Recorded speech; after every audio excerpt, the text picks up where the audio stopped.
Hello students, welcome to the channel. आज हम सीखेंगे ऑडिटिंग के थोड़े कॉन्सेप्ट्स जो आपको T Y B com exams या फिर T Y B B I, T Y B M S, किस में भी ऑडिटिंग सब्जेक्ट रहेगा तो आपको ये नोट्स रेफ़र करने हैं। इससे आपके कॉन्सेप्ट की क्लैरिटी आ जाएगी और आप इजीली स्कोर कर पाओगे। बस मेरे वीडियो को देख लो, आपका थोड़े कॉन्सेप्ट्स क्लियर हो जाएंगे और आप इजीली स्कोर कर पाओगे इजी मार्क्स। ओके, तो let's begin. First, auditing concept. Auditing is a systematic and independent examination of data, statements, and record operations and performance of enterprise. मतलब जो भी काम हो रहा है वो उसके बनाए हुए रूल्स के मुताबिक हो रहा है या नहीं, उसकी चेकिंग करते हैं, उसे हम कहते हैं ऑडिटिंग। मतलब कोई भी काम होगा तो अगर वो उस मुताबिक हो रहा है तो आपको ध्यान रखना है, उसे हम ऑडिटिंग कहते हैं। एक एग्जांपल लेंगे तो और क्लैरिटी आएगा आपको कि क्या होता है ये एग्जैक्टली। एक मिस्टर ए करके एक इंसान है, वो अपना खुद का बिजनेस चला रहे हैं और उनके बिजनेस अगर चला रहे हैं तो डेफिनेटली उनको परचेज, स्टॉक स्टोरेज, सेल्स सब होगा बराबर। तो उन्होंने वो सब चीज़ों को मैनेज करने के लिए अपने सलमान भाई को रखा। सलमान भाई रहे टैलेंटेड, तो उन्होंने परचेज भी हैंडल किया, स्टॉक भी देख रहे हैं, सेल्स भी देख रहे हैं, सब कुछ अकेले ही देख रहे हैं, सब कुछ हैंडल कर रहे हैं। तो जाहिर सी बात है, अगर वो सब हैंडल कर रहे हैं तो उनके पास पूरा कंट्रोल है वो चीज़ को हैंडल करना। उन्हें पता है क्या बिजनेस के प्लस है, क्या माइनस है, कहाँ पे लूप होल्स है, कहाँ पे क्या है। तो वो उनके हिसाब से कुछ भी चेंज कर सकते हैं, because he is the only person who is in the business. जो मिस्टर ए ने सलमान को अपॉइंट किया है वो ही पर्सन हैंडल कर रहा है। तो उससे क्या हो सकता है, उसके क्या रेपरकशंस या फिर क्या कॉन्सिक्वेंसेस होंगे अगर सिर्फ सलमान भाई हैंडल करेंगे पूरा बिजनेस। देखते हैं नेक्स्ट पेज पे। सलमान खान हमारे दिखा सकते हैं कि बिजनेस में कैश कम है, हाई प्राइस दिखाएंगे, या फिर बैंक रिसीट्स या फिर बिल्स जो भी है वो थोड़े गायब कर देंगे, थोड़े मिस अप्रोप्रिएट कर सकते हैं। ये क्यों हो रहा है? क्योंकि इसका कारण है सलमान खान खुद अकेले एक ही पर्सन है जो सब कुछ देख रहा है, जो सबसे गलत चीज़ है ये बिजनेस में। हमेशा याद रखो, अगर फ्रॉड अवॉइड करना है, फ्रॉड या फिर आप बोलो कोई भी एरर या, तो काम को बांट दो। कोई एक ही पर्सन करेगा तो डेफिनेटली ब्लंडर होना चांसेस 100% है। तो इसके लिए आपको ध्यान रखना है कि मतलब वो काम अगर बांट दिया गया तो बहुत ही इजी हो जाएगा पर्सन के लिए कि फ्रॉड ना हो और वो स्मूथली बिजनेस रन होगा।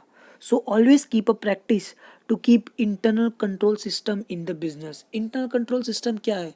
वो एक ऐसी सिस्टम है जो मतलब आपके अंदर के बिजनेस मैनेजमेंट में होनी चाहिए। मतलब उस पर आप चेक रखोगे, एक वॉच रखोगे कि मेरा जो परचेज, स्टॉक, सेल्स वो सब सही तरीके से हो रहा है कि नहीं। ऐसे नहीं कि एक सलमान खान को रख लिया, अपॉइंट कर लिया और वो ही पूरा बिजनेस देख रहा है। नहीं, डिवाइड करो, रोल्स को डिवाइड करो, रिस्पॉन्सिबिलिटीज़ को डिवाइड करो और इसी तरीके से आप इजीली मतलब अपने बिजनेस को ग्रो भी कर पाओगे। जैसे मेरे एग्जांपल में ABCD, ए परचेज देख रहा है, बी स्टॉक देख रहा है, सी सेल्स देख रहा है, डी बिल्स देख रहा है। मतलब इससे क्या हो रहा है, मैं पावर डिस्ट्रीब्यूट कर रहा हूँ, कंट्रोल डिस्ट्रीब्यूट कर रहा हूँ। तो इससे वो पर्सन फ्रॉड करने के लिए उसको नहीं मिलेगा। ABCD चारों की हेल्प लगेगी फ्रॉड करने के लिए, अकेला सलमान खान नहीं कर सकता। तो बहुत मुश्किल हो जाता है फ्रॉड होने के लिए। इसलिए always always divide, control, division, division कर देना फ्रॉड का। और ये जो ऑडिटर होता है वो कौन होता है? He is a person, he is what, he is an independent person, जिसका कंपनी के साथ कोई लेना देना नहीं हो, वो ही पर्सन होना चाहिए। फर्स्ट ऑफ ऑल ये एक कंडीशन आप समझ लो ऑडिटर बनने के लिए। To be an auditor he should be an independent person. And वो पर्सन ऐसे ही नहीं, he should be a chartered accountant और you can say an account expert, जो हमारी प्रॉब्लम्स, जो बिजनेस में आ रही प्रॉब्लम्स में सॉल्व करने में हेल्प करेगा। कैसे हेल्प करेगा? He will check your books of accounts, आपकी जनरल एंट्रीज, आपके लेजर्स, आपकी ट्रायल बैलेंस, आपके लॉस कहाँ से कैसे हो रहे हैं, वो उसका आपको ट्रू एंड फेयर व्यू लेके आएगा। तो आपको वो देखना है। सो ये पर्सन इंडिपेंडेंट होना चाहिए and he should be N account expert. And ये पर्सन को हम कहते हैं ऑडिटर, और ये जो बुक्स वगैरह जो चेक करते हैं उसे हम ऑडिट प्रोसेस कहते हैं, audit. So such independent person is called auditor and the books which he or she checks is called audit. आगे बढ़ते हैं। अभी company, be it public company और प्राइवेट कंपनी, हर एक कंपनी में कोई सीईओ होता है, कोई डायरेक्टर्स होते हैं, सब की मैनेजरियल पर्सन्स होते हैं। ये important persons of the company है। तो इनको इनको इनका रोल क्या है? They have to show the current standing of the company in the market, कि मार्केट में जो मतलब उनकी कंपनी का क्या शेयर होल्डिंग है, या फिर कौन से लेवल पे स्टैंड कर रहे हैं, प्रॉफिट में जा रही है, लॉस में जा रही है कंपनी, क्या हो रहा है, वो देखने का उनका मतलब, उनको ट्रू फेयर इमेज लेके आना है कंपनी का, तो वो दिखाते हैं। सो ये चीज़ पे हमें देखा है कि to show profit, assets increase, liabilities decrease, ऐसे सब अगर रिजल्ट्स देखने को मिल जाए तो वो कंपनी तो बहुत ही बढ़िया है।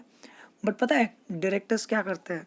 डायरेक्टर्स करते हैं मैनिपुलेट, और ये उनकी रियल इमेज छुपाकर उसे, मतलब जो कंपनी लॉस चल रही है, वीक पोजीशन है मार्केट में, फिर भी उसे उसे झूठ दिखाएगी, मतलब कि हम बहुत अच्छे चल रहे हैं, तो वो फेक इमेज क्रिएट करते हैं। तो वो फेक इमेज का पर्दा हटाने के लिए हमें ऑडिटर की ज़रूरत पड़ती है, जिससे हमें कंपनी के ट्रू असेट्स, अगर क्या सच में असेट्स इंक्रीज है, सच में लाइबिलिटीज़ डाउन है, वो देखने को मिलेगी इसमें। सो हमें ऑडिटर की ज़रूरत है। और मोस्टली 3 चीज़ों में डायरेक्टर्स हमेशा हमेशा, मतलब डायरेक्टर्स बोलो या फिर की मैनेजर पर्सन बोलो, हमेशा उसमें प्रॉब्लम क्रिएट करते हैं। वो है अकाउंट्स में गड़बड़ी कर लेते हैं, कैश या गुड्स में मिस अप्रोप्रिएट कर लेते हैं। ये 3 चीज़ों में हमेशा कॉमनली पकड़ा है और फंस जाते हैं।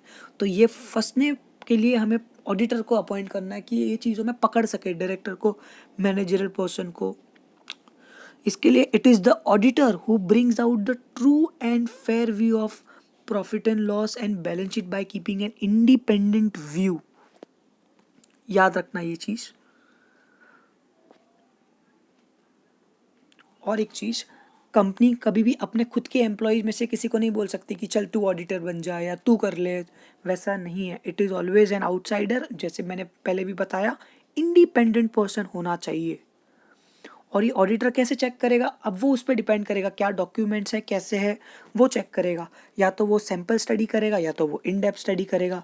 पर ये दोनों चीज़ें वो क्यों करेगा सर? वो इसके लिए करेगा क्योंकि उसे कैच करना है। क्या कैच करना है? Fraud and error.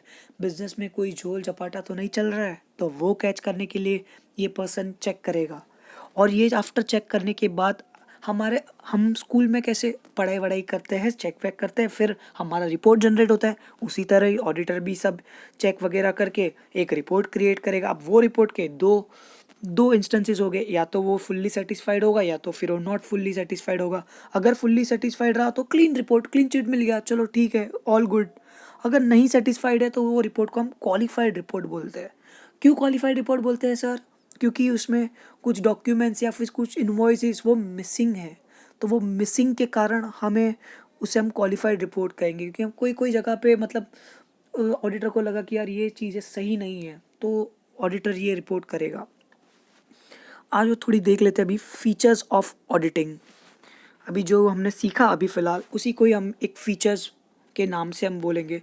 मेरे नोट्स को सिर्फ आप अंडरस्टैंड करो, समझ लो और खुद की लैंग्वेज में लिखने और इंटरप्रेट करने की कोशिश करो, तो आपको बहुत ही इजीली स्कोरिंग कर सकते हो आप मार्क्स। बस कॉन्सेप्ट समझ लो और लिख लो paper, you will be scoring a very good marks in the exam.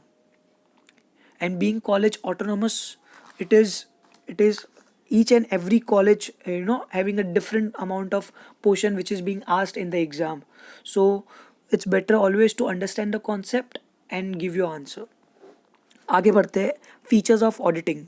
So auditing is a systematic and scientific examination of books and accounts. बराबर ना, ऑडिटिंग ये प्रोसेस हम वही सीख रहे थे कि इसको एक सिस्टमेटिक तरीके से और एक साइंटिफिक, मतलब एक इंडिपेंडेंट पर्सन अपने बुक्स ऑफ अकाउंट्स को एग्जामिन करेगा। It is undertaken by independent person who is duly qualified for the job. ये तो पता ही है। वो क्या करता है? Verification of the results shown by P&L account and balance sheet, ये सब चेक करके आपको ट्रू एंड फेयर व्यू लेकर आएगा। वो क्रिटिकल रिव्यू करता है सिस्टम का। वो ये सब कैसे करता है? With the help of documents, vouchers, invoices, bill receipts and other supporting documents, उसको जब जब जरूरत पड़ेगी तब।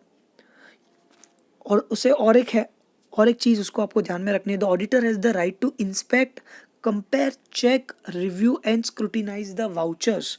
बिकॉज वो ये चीज़ें करेगा तो ही हमारे पास वो एक करेक्ट एंड एकदम प्रॉपर वे में इस्टेब्लिश करेगा कि books and accounts are showing true and fair view और नॉट। बस ये लेक्चर में इतना ही, बस इतना कर लो, आपके लिए बहुत इजी होगा to score marks. Okay, thank you.